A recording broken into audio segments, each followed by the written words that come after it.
Nous sommes juste à côté de la place Garibaldi et ici, à quelques mètres sous terre, se trouvent des vestiges archéologiques, une crypte où l'on peut découvrir en ce moment une exposition de Lego sur l'histoire de Nice. Allez, on y va. Alors cette maquette, ce qu'elle nous raconte, elle nous raconte en fait la mise au jour de la crypte archéologique et la construction de la plateforme du tramway. Les archéologues fouillaient pendant que le génie civil était en train de construire une boîte pour pouvoir leur permettre de fouiller dans un second temps. Et pendant qu'ils fouillaient, on leur déposait des poutres de béton de 27 tonnes au-dessus de la tête. Et on a eu envie ici de raconter cette fouille un peu exceptionnelle, on pourrait dire un peu hors norme. Et en fouillant, voilà ce que les archéologues ont mis à jour.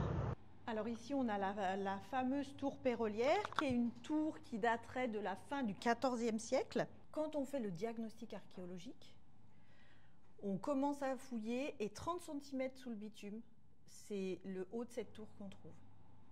Dès le XVe siècle, on estime qu'elle est obsolète. Ce qui explique qu'on va construire le Ravelin qui est juste derrière nous.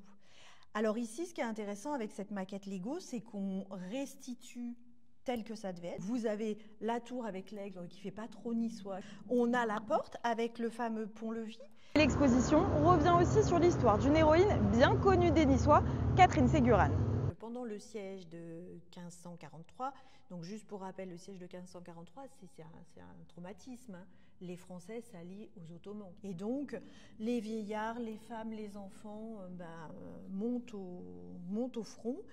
Et on aurait une femme du peuple. Ce serait une lavandière, puisque les fameuses bugadières de Nice sont plus que célèbres. Alors, il y a plusieurs théories, des théories un peu misogynes, qu'elle était moche, d'où son petit surnom de Donna Maufacia, la mal faite, qu'elle lui aurait montré son derrière, ou bien qu'elle lui a tout simplement donné un coup de battoir. En tout cas, elle prend le drapeau et elle fait reculer. Ce qu'on voit, c'est qu'en fait, on voit qu'ils sont en train d'essayer de gravir avec leur échelle. Et en fait, que vous avez sur les remparts les Niçois qui tentent de défendre la ville.